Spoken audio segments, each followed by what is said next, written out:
So question number 28. From the figures given in the balance sheet and additional information, calculate cash flows from investing activities and cash flows from financing activities. ठीक है, तो हमने देखो ये statement बनाया है cash flow from investing activities. तो investing activity देखो नॉन करेंट एसेट्स से वहां से शुरू करेंगे हम।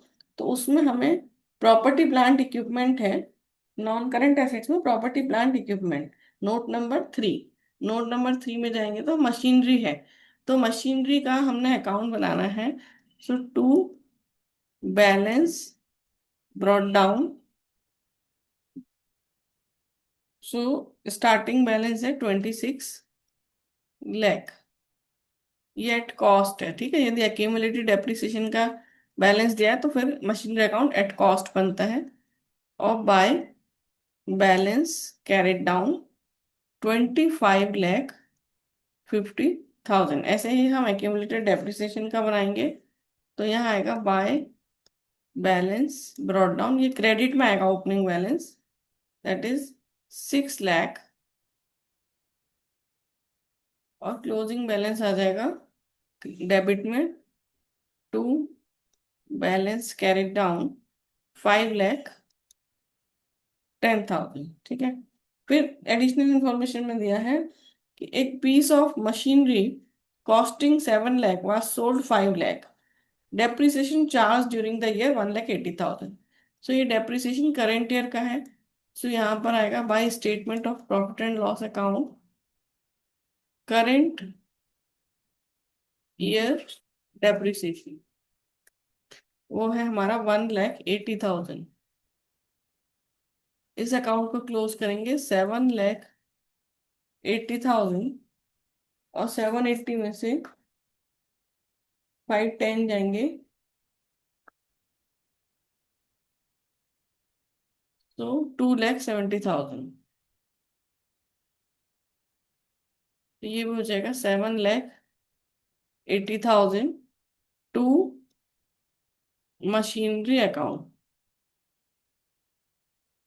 तो ये आ गया accumulated depreciation on machine sold. और ये कौन सा है आपका बैलेंसिंग फिगर है, ठीक है, 2,70,000। अब ये 2,70,000 डायरेक्ट जाएगा मशीनरी अकाउंट में।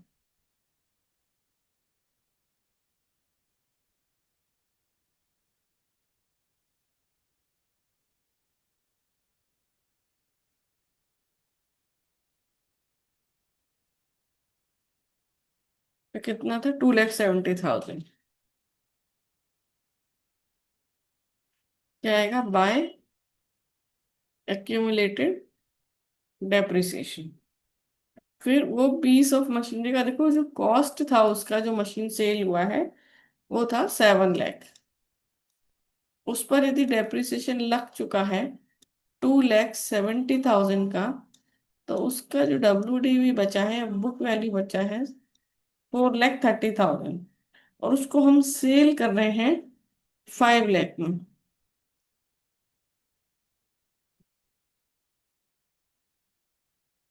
तो हमें 70,000 का गेन है। ठीक है। तो यहाँ पर आएगा बाय बैंक 5 लाख।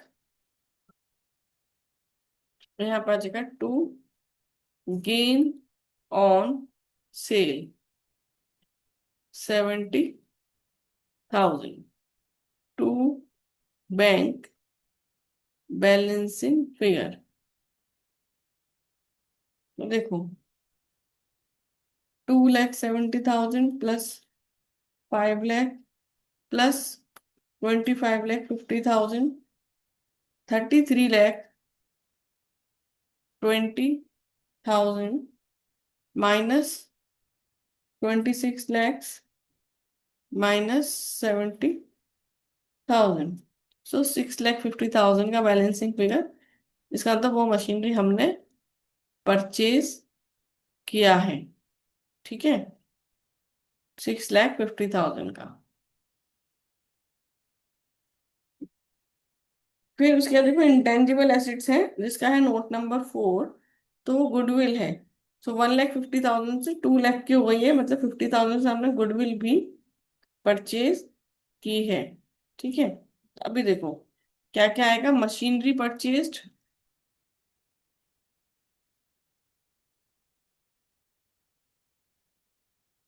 6,50,000।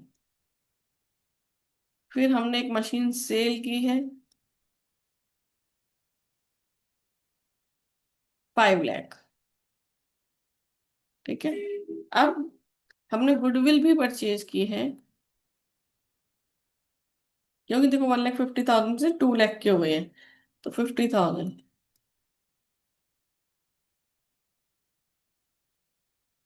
आउटफ्लो है। तो ये आ जाएगा 2 लाख का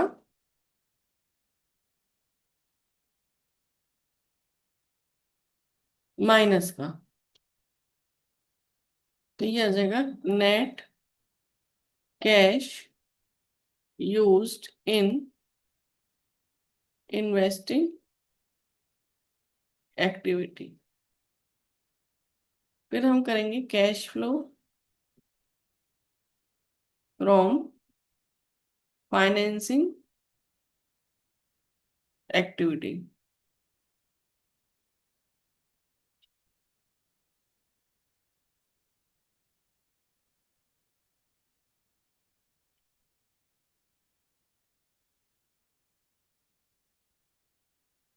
अभी देखो अपने पास equity share capital 20 lakh 20 lakh, same to same, no change.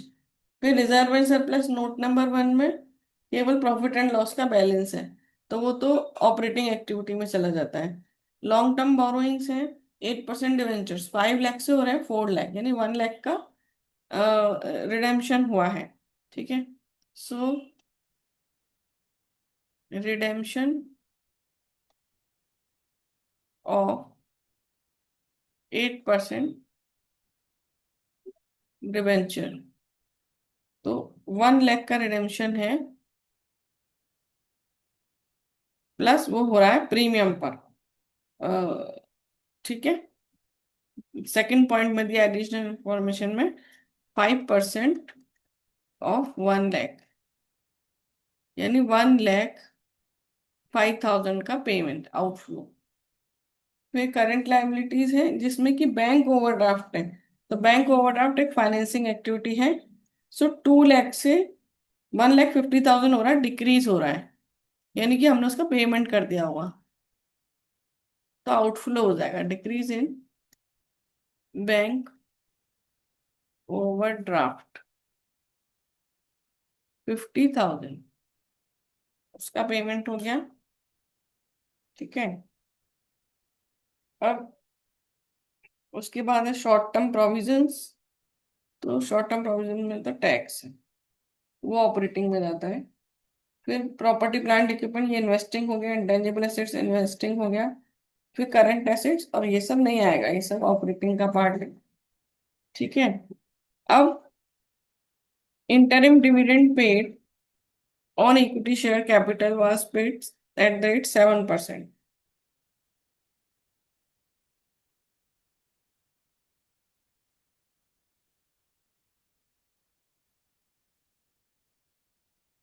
7% of 20 lakh.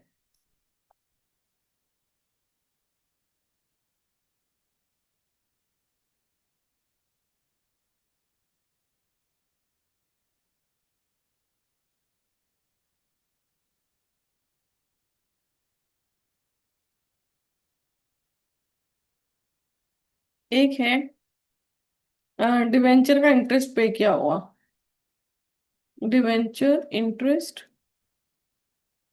देखो कितना आएगा।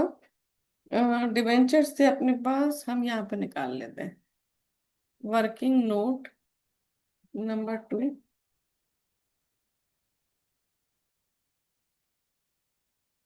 डिवेंचर इंटरेस्ट देखो, सबसे पहले हमारे पास 5 लाख के डिवेंचर्स थे, 8% उस पर इंटरेस्ट है। और ये हम पहले 9 मंथ्स का ले रहे हैं, क्योंकि 1 लाख डिवेंचर्स को 1 जनवरी 2024 में रिडीम कर दिया गया था। तो ये 5 लाख के डिवेंचर्स हमारे पास 9 मंथ्स रहे, और उसके बाद 1 लाख का डिवेंचर का रिडेम्पशन होने के बाद हमारे पास 4 लाख के डिवेंचर्स बचे, जिस पर हमने 3 मंथ्स का इंटरेस्ट लिया है। तो ऐसे टोटल हो गया 38,000। 38,000 हम यहाँ पर लेके आएंगे, 38,000, इनको हम टोटल करेंगे तो आ जाएगा 3,33,000। लेकिन ये माइनस का आ रहा है, तो हमारा आ जाएगा cash used in financing activities.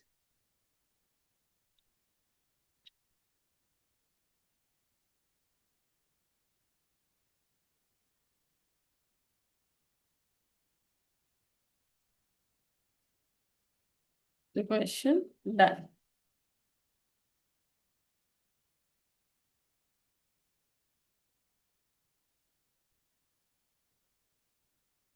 See, question number 29. Following are the balance sheets of Cristac Limited as at 31st March 2022 and 2021. Prepare a cash flow statement after taking into account the following adjustment. Company paid interest 36,000 on its long-term borrowing and depreciation charged on machinery 1,30,000। ठीक है, तो हमने cash flow statement for the year ended 31st March 2022 बनाया है। Particulars and rupees के 2 column हैं।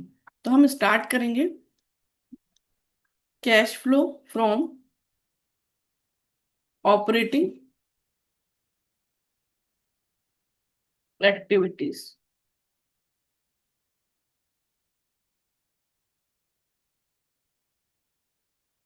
ये है हमारा ए पॉइंट। तो इसकी स्टार्टिंग हम करते हैं net profit before tax and extra ordinary item. ठीक है, तो वो हमें दिया नहीं है, तो हमने एक वर्किंग नोट बनाया, वर्किंग नोट नंबर 1, जिसमें हमने नेट प्रॉफिट बिफोर टैक्स निकालना है। तो हमें देखो क्या दिया हुआ है, रिजर्व एंड सॉरी, हाँ, रिजर्व एंड सरप्लस दिया है, एंड रिजर्व एंड सरप्लस में उसका प्रॉफिट एंड लॉस का बैलेंस दिया है। So profit and loss balance, तो हम पहले करंट ईयर का लिखेंगे। तो करंट ईयर का है हमारे पास 3,50,000।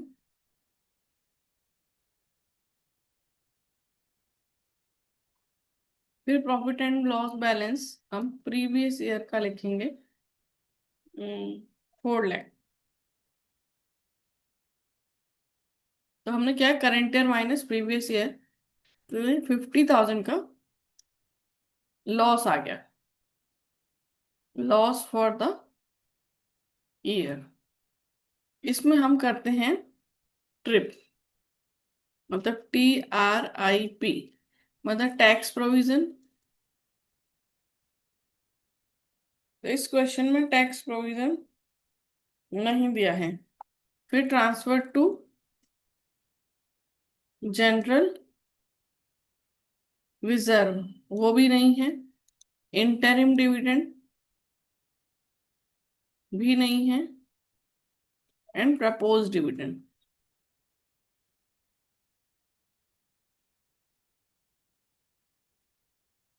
वो भी नहीं है। तो हमारा 50,000 का लॉस ही जो है वो प्रॉफिट बिफोर टैक्स हो जाएगा। ठीक है, तो यहाँ से हमने स्टार्ट करना है 50,000 से, 50,000 के लॉस से। फिर हमें इसमें ऐड करना है वाइल्ड, WILD। तो वाइल्ड मतलब राइटिंग ऑफ इंटेंजिबल एसेट। तो कोई भी इंटेंजिबल एसेट इसमें है ही नहीं। ठीक है, क्वेश्चन में तो ये नहीं आएगा। फिर आई से interest paid on long term borrowing, वो इसमें दिया हुआ है, देखो एडजस्टमेंट में 36,000, वो प्लस कर लेंगे। Loss on sale of non current acids, तो वो इसमें कुछ उसका इंफॉर्मेशन दिया नहीं है। फिर है डेप्रिसिएशन, डेप्रिसिएशन दिया है 1,20,000।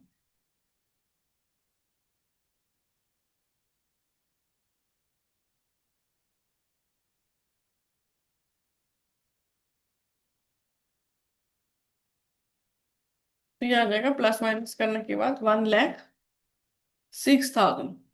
फिर इसमें से हमें profit on sale of non current assets या नॉन करंट इन्वेस्टमेंट माइनस करना होता है।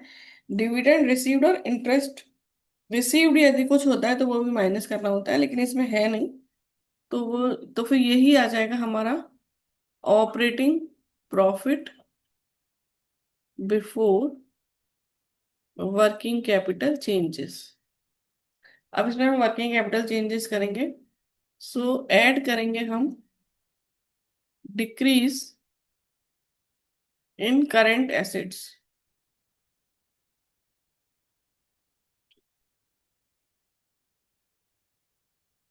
तो देखो आपका इन्वेंट्री तो इंक्रीज हो रहा है और ट्रेड रिसीवेबल भी इंक्रीज हो रहा है। तो डिक्रीज इन करंट एसेट्स तो है नहीं, क्योंकि इन्वेंट्री भी इंक्रीज हो रही है और ट्रेड रिसीवेबल्स भी इंक्रीज हो रहे हैं। फिर आएगा increase in current liability. So trade payable, yes trade payable आपके इंक्रीज हो रहे हैं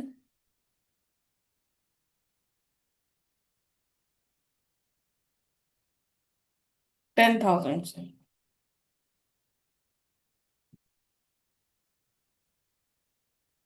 उनको ऐड कर देंगे। सो 116,000 less increase in current assets. तो क्या था, इन्वेंट्रीज, इन्वेंट्री 2 लाख से 1 लाख से 2 लाख हो रही है। सो 1 लाख से इंक्रीज हो रही है। और ट्रेड रिसीवेबल्स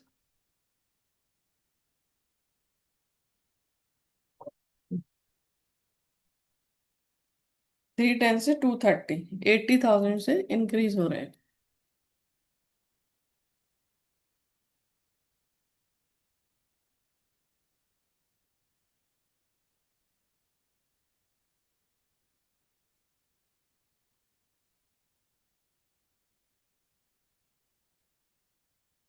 तो ये माइनस कर देंगे तो ये आ जाएगा 64,000। इसमें से हमको टैक्स पेड यदि कुछ होता है तो माइनस करते हैं, पर टैक्स पेड है नहीं। तो ये आ जाएगा 64,000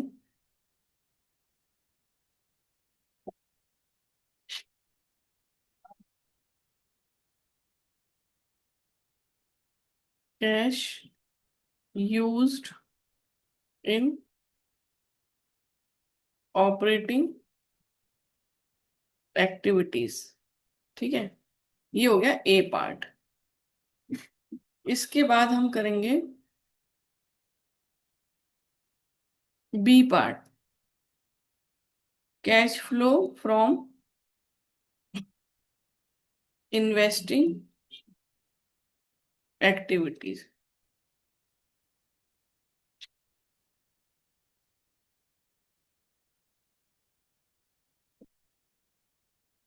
तो ये देखो हमारे पास प्रॉपर्टी मशीनरी थी 9 लाख की, अभी हो गई 12 लाख की। लेकिन इस 9 लाख की मशीनरी से, ठीक, मशीनरी थी आपकी 1 अप्रैल 2021 को 9 लाख। फिर 31 मार्च 2022 को इस पर डेप्रिसिएशन लगा 1,20,000। तो अब आपकी मशीन रह गई 7,80,000। लेकिन यदि उसकी वैल्यू है 31 मार्च 2022 को 12 लाख, तो आपने क्या किया होगा, 12 लाख माइनस 7,80,000, आपने 4,20,000 की और कोई मशीन परचेज की होगी।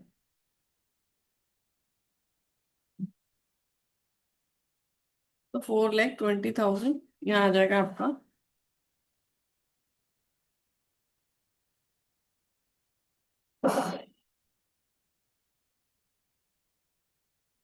और ये आउटफ्लो हो जाएगा।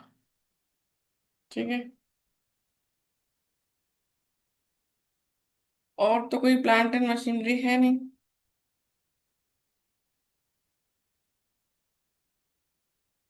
तो ये हो जाएगा cash flow, cash used actually, cash used in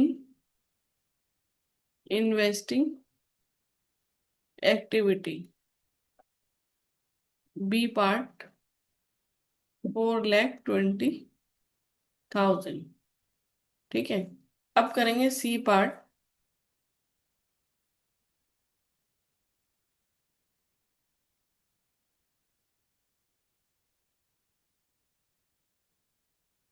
cash flow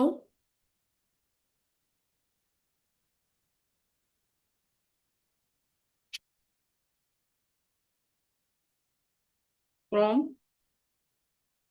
financing activity.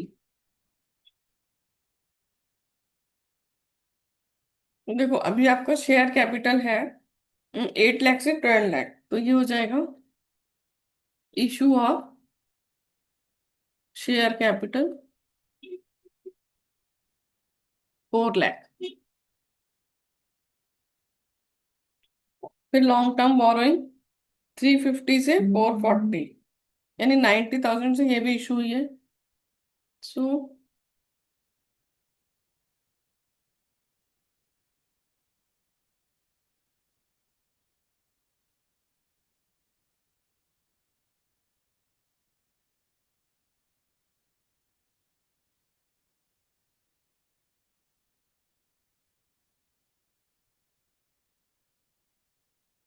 90,000 पे कंपनी पेड इंटरेस्ट, तो interest paid on long term borrowing 36,000।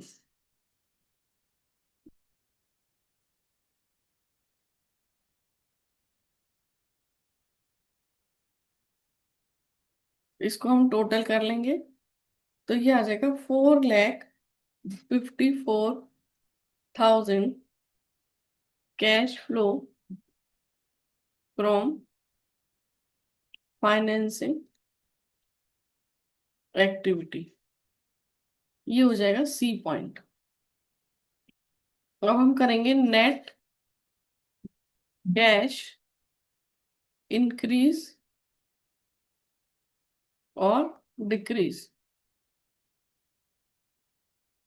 देखो 4,54,000 -420 -64,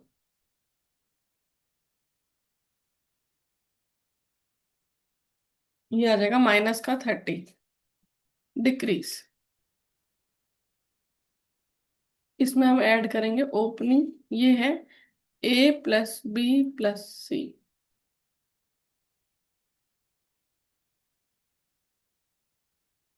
opening cash and cash equivalent, वो हमें दिया हुआ है 3,70,000। तो ये आ गया देखो 3,40,000।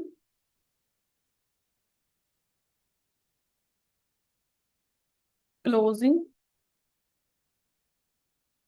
बुक में भी आप देखोगे तो क्लोजिंग कैश इतना ही है 3,40,000। तो वही हमारा मैच होना चाहिए। So question done.